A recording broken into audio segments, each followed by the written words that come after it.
ladies and gentlemen, good evening and welcome at the English news program here at Ora News. And now, tonight's news. The prosecution made public new details about the theft of 700 million lek in the deposit of the Central Bank of Albania. During a press conference, the prosecution stated that so far they have arrested 10 people, but only one of them is accused of theft, while the others are accused of duty abuse. According to the prosecution, so far, the investigations have been focused on 4 primary points. At first, they made the full verification of the theft. Secondly, they determined the destination of the stolen amount. Furthermore, the prosecution verified the wealth of the people who were suspected to be involved in this grave incident. And finally, it verified the responsibilities for managing and organizing the work, as well as the implementation of legal and regulatory framework of this institution. According to the prosecution, the theft was done by Ardian Bitraj, but the former director of the Department of Printing Money, Dorian Çolaku, has not run as it should this sector. The prosecution said that the money was stolen in 2 different locations where it was being kept. The prosecution clearly stated that the theft of the money came as a result of failure of organization of the responsible department that was run by Dorian Çolaku, who is currently under investigation.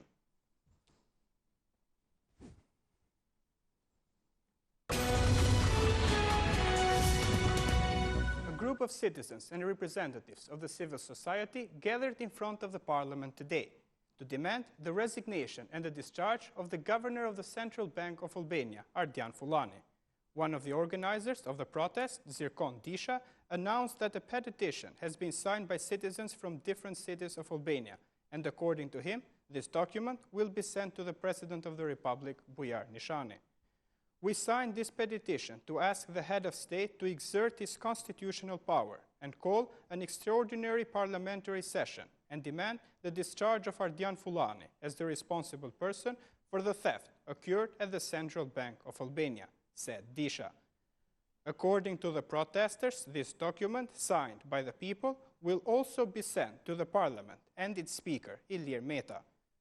We are giving the people the opportunity to sign the petition, which will then be sent to the parliament. We require the dismissal of Governor Ardian Fullani, since he has refused to resign, and according to us, he does not deserve to keep that post, said Disha. He also addressed to the deputies of the majority and opposition to support this request and not to be part of this theft through their inactions. The theft at the Central Bank of Albania was discovered during the time when a commission appointed by the Bank of Albania would make an inventory of the money which was being thrown into circulation or those which were being withdrawn from the market. Authorities started to investigate even further when Ardian Bitraj confessed in front of the committee appointed by the bank that along with his colleague Mimoza Bruzia, he had taken out a significant amount of funds from the sector that he worked in.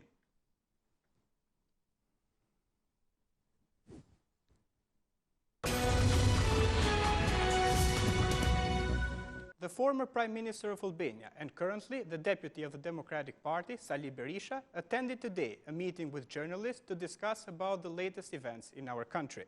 During his speech, Berisha, whose majority re-elected Ardian Fullani as governor of the Central Bank of Albania, said that he may support an initiative for the dismissal of the governor, but on one condition: if the initiative is coming from the civil society and not by the majority, which he considers to be involved in the world of crime. If the initiative would not be political, I would support it, but I will never support a political initiative. Until today, the parliament has only made political decisions. Therefore, I cannot support a political initiative coming from the Albanian mafia in the parliament, stated former Prime Minister Sali Berisha. The deputy of the Democratic Party also talked about the agreement with our neighbors of Greece. He stated that he is open to any inquiry and added that current Prime Minister Edi Rama is causing a lot of damage to the country by avoiding the court and for participating in dark negotiations at the corridors of the European Commission. All the laws and regulations of the state have been enforced. The method of deciding the sea border is based on International Treaty of Montreux, said former head of the government Sali Berisha. Furthermore, the deputy of the Democratic Party considered the decision of the government to shut down and suspend 18 universities as an unimaginable attack of ignorance towards higher education in Albania. During a conversation with journalists, Berisha considered Prime Minister Rama as a person who knows nothing about education.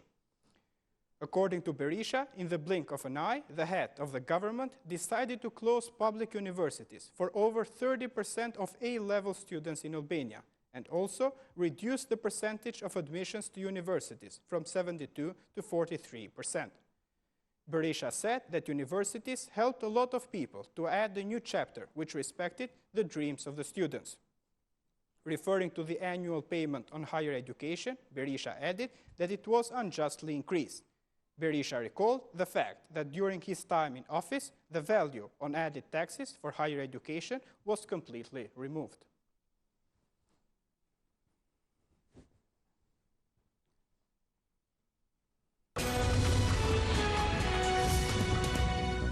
The World Bank and the government of Albania have successfully completed negotiations, which will give to our country a fund of $150 million for reforms in energy and recovery projects.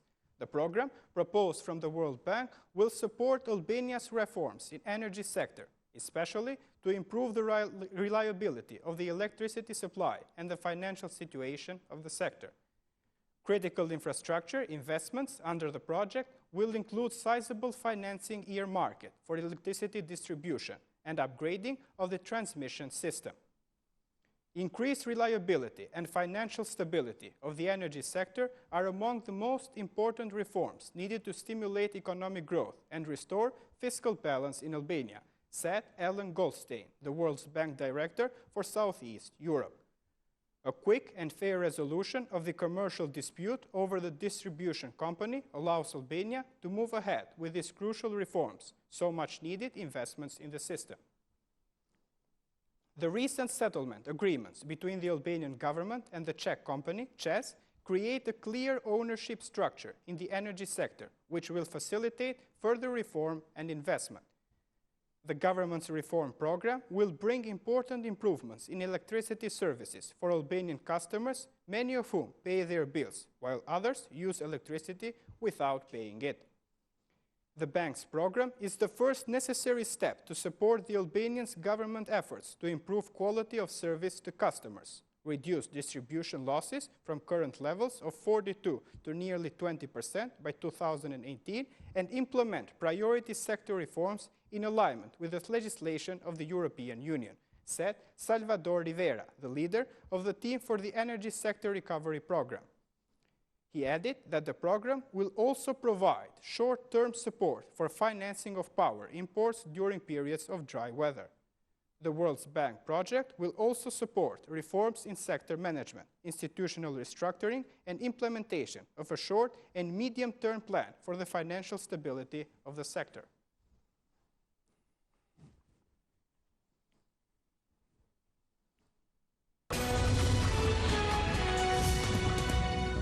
Three young men died today in a car accident in Lushnje, while another one is in a grave situation, but managed to survive the accident. The grave event was registered in the early hours of today's morning near the village of Çiftlik in Kosovë Vogël, in a rural road. The young men were returning home from a wedding and they were driving a Mercedes.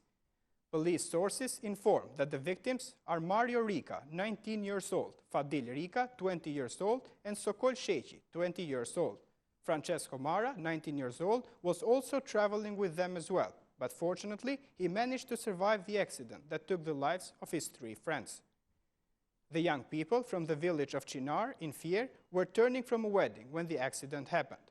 All three young boys died immediately due to the severity of the crash. Sources from the scene suggest that their vehicle lost control and ended up in a canal, killing the three young people. The police are currently investigating to discover the cause of the accident, but so far, the autopsy has excluded high speed as the cause of the incident, which took the lives of three people.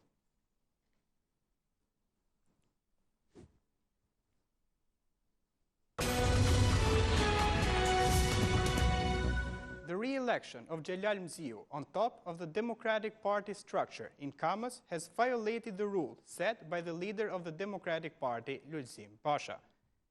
The instructions of Pasha regarding these elections clearly sanctioned the proposal of candidates which were considered as inconsistent during their mandate.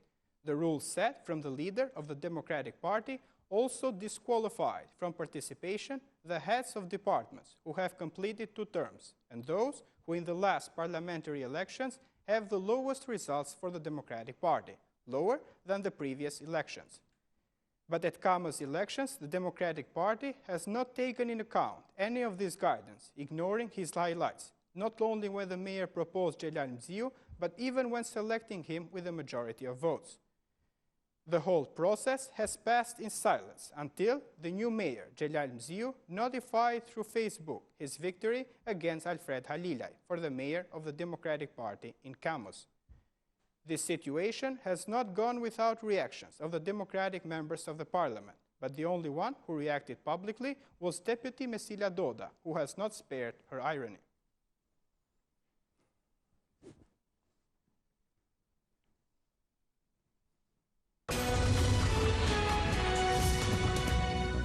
Legal advisor of the Democratic Parliamentary Group, Gazmend Bardhi, in a media outlet stated that Prime Minister Edi Rama is deepening the fraud about the issue of IMEI of mobile phones. He is failing to convince the citizens despite the zeal of his minister Kauzin, who accepts being ridiculous with her cause only to justify an illegal decision of the government. He said that IMEI is personal, belonging to the phone users, by which the location is traced and communication is intercepted. Our telecommunications law, Article 101, confirms this after protecting it as a data and defines cases when IMEI can be given, only when the prosecution seeks, in the circumstances set out in the Code of Criminal Procedure. The European Court of Justice on the 8th of April this year has described IMEI as a personal data to which the government cannot have access. Electronic communications experts say that even if someone gets your IMEI, even for a minute, every personal data is not anymore personal. But Rama and his minister cousin came against everyone and definitely want IMEI, said Bardhi. According to him, the government's argument that it is receiving IMEI data to combat smuggling is ridiculous because, since 2009, every mobile phone that enters in Albania is checked and IMEI is given in the customs without providing details who owns this mobile phone, as this personal data is stored. Bardhi said that the government recognizes that it simply cannot fight smuggling and it cannot control border crossings. Democrat legal advisor stated that the truth is that Edi Rama has only one motive. He wants to know what Albanians think, write, and what they speak. If it happens, this is really the end of privacy in Albania and a brutal violation of individual liberty. The Democratic Party calls on the citizens not to give their privacy in the hands of an arbitrary government. The Democratic Party calls on cellular companies in the country not to submit the IMEI data to the government. Otherwise, they will face legal consequences and massive boycott of subscribers, concluded Bardhi in his speech.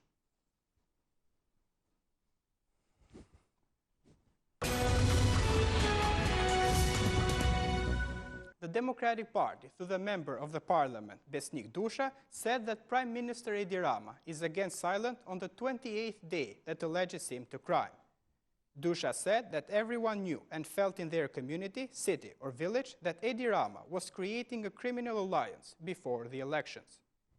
In this line, he said, 29 days ago was made public how far the criminal alliance of Edi Rama has gone.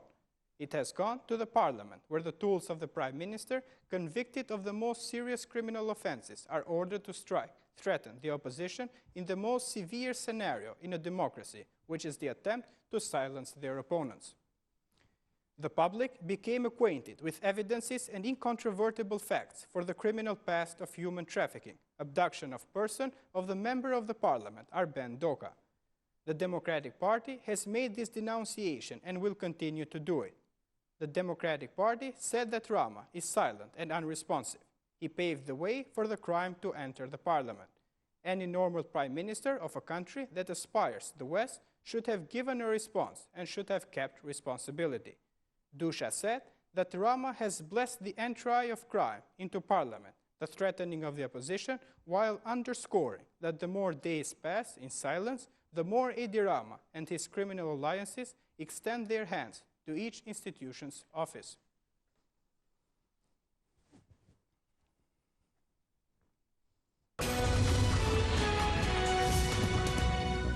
The Minister of Defense, Mimi Koveli, participated in the ceremony of certification of about 20,000 square meters of lake near Gardets as safe land. This space was handed today to the local government. This area has already been cleaned by hazardous military waste after the blast of Gardets, and it can be used again by the municipality of Vora and its residents. Minister Koveli stressed that from today, this land, which yesterday suffered by the injustice of misrule, causing a real tragedy, can be used by the municipality of Vora. According to Koveli, now is the time to turn it into a garden with flowers and to a fertile ground for the residents. This area is ready to be used by the municipality of Vora and the residents. This area was damaged due to the misuse of those years. We will continue to work. I thank the armed forces who have worked intensely, the American Embassy, the German Embassy, AMKO that have helped in cleaning the area and in the continuation of the work here. More work needs to be done here so that this area is removed from the map as a dangerous area and to return to a fertile ground for those who live here. We give the message that this should not happen. In order to have this history repeated, we will not be engaged to clean the area. We will continue the cleaning. We have enabled a fund from the donors in order to keep AMCO working, the institution that certifies the cleaning of hot spots. Gardets should turn into a garden with flowers in a beautiful forest, in a place where the ground is worked, said Minister of Defense Mimi Koveli.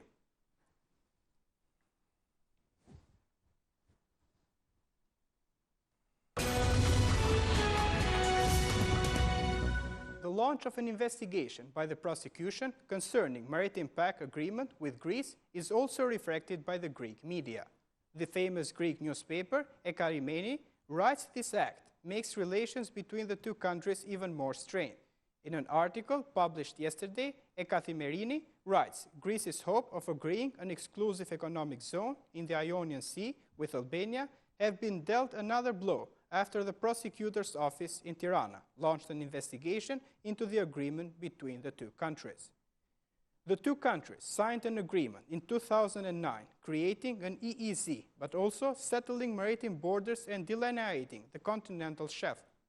However, Albania's constitutional court annulled the deal following action by then opposition leader and current Prime Minister Edi Rama. In May, Foreign Minister Ditmir Bushati called on the public prosecutor to investigate the 2009 pact, claiming that there was evidence that Albanian officials had broken the law. The Foreign Ministry then sent the evidence it had to the prosecutor's office. The man who signed the agreement 5 years ago is Luzim Basha, who was at that time Foreign Minister, but is now the leader of the Democratic Party, the main opposition to Rama's government. This has led many commentators to conclude that the investigation is politically motivated. Diplomatic sources in Athens told this newspaper that the launch of the probe was a major setback to moving forward with the agreement and that relations between Greece and Albania are becoming increasingly strained. We have the will to look to the future and discuss the issue on the basis of the fundamental principles of international law and on the basis of mutual interest, Bushati said, were questioned about the EEZ agreement during a visit to Athens in February. This reaction by the Greek media comes 3 days after the registration of a criminal proceeding at the prosecution.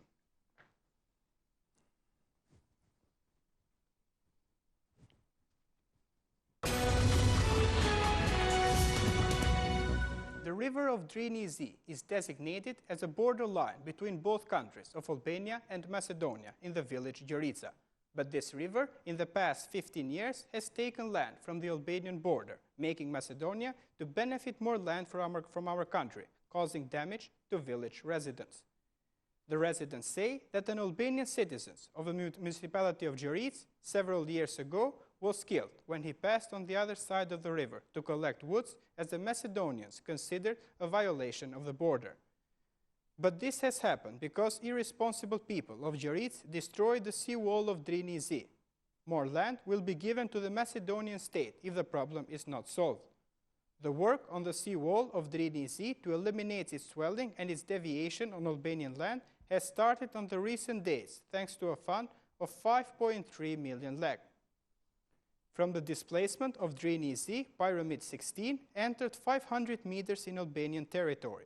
According to the residents, this happened that the Macedonian state has enabled the deviation of Drini Zi, placing protective walls and blocks so that the river and consequently the border to be extended to the Albanian land.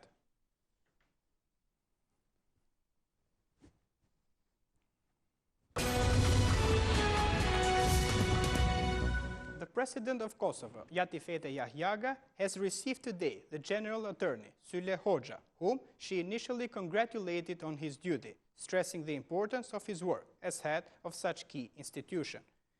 Expressing her support for the General Attorney, President Jahjaga emphasized the extraordinary role that this institution has in the fight against organized crime and corruption and in securing the rule of law throughout Kosovo.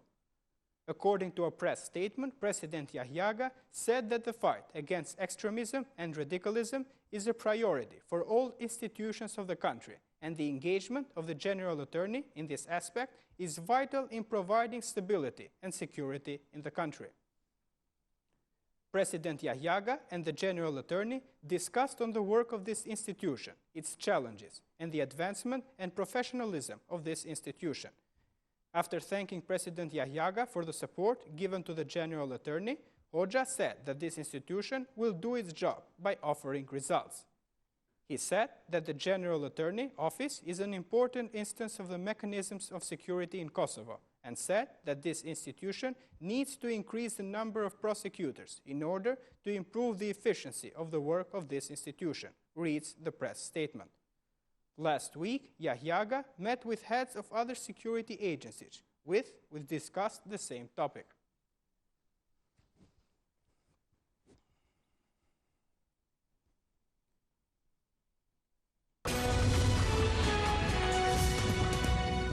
The money for rebuilding the houses damaged in the floods in May will be paid this month, and the citizens affected by the damage will have their houses rebuilt by the start of the heating season, Serbian Deputy Prime Minister Zorana Mihajlović has said.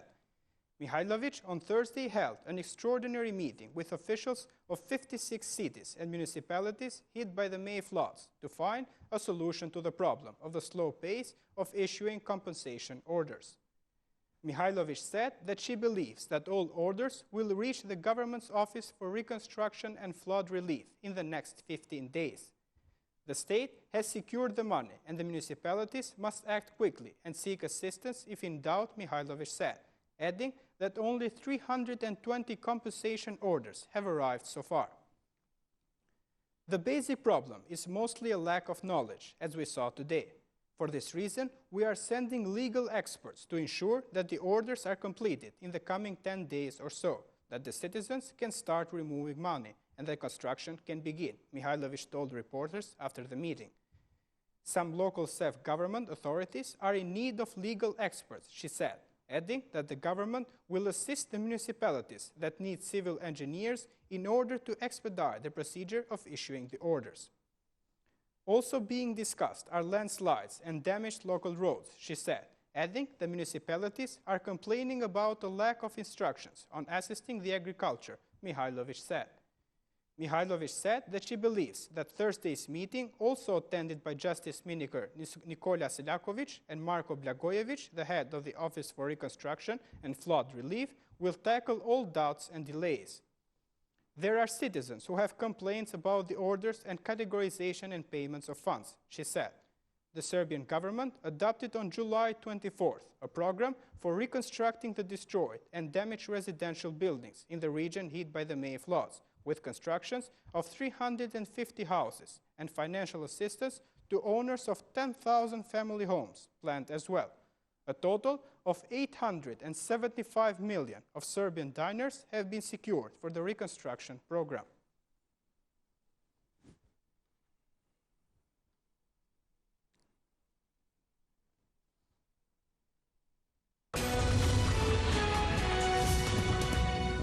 And that was the news edition prepared for today. Have a great evening. See you tomorrow. Good night.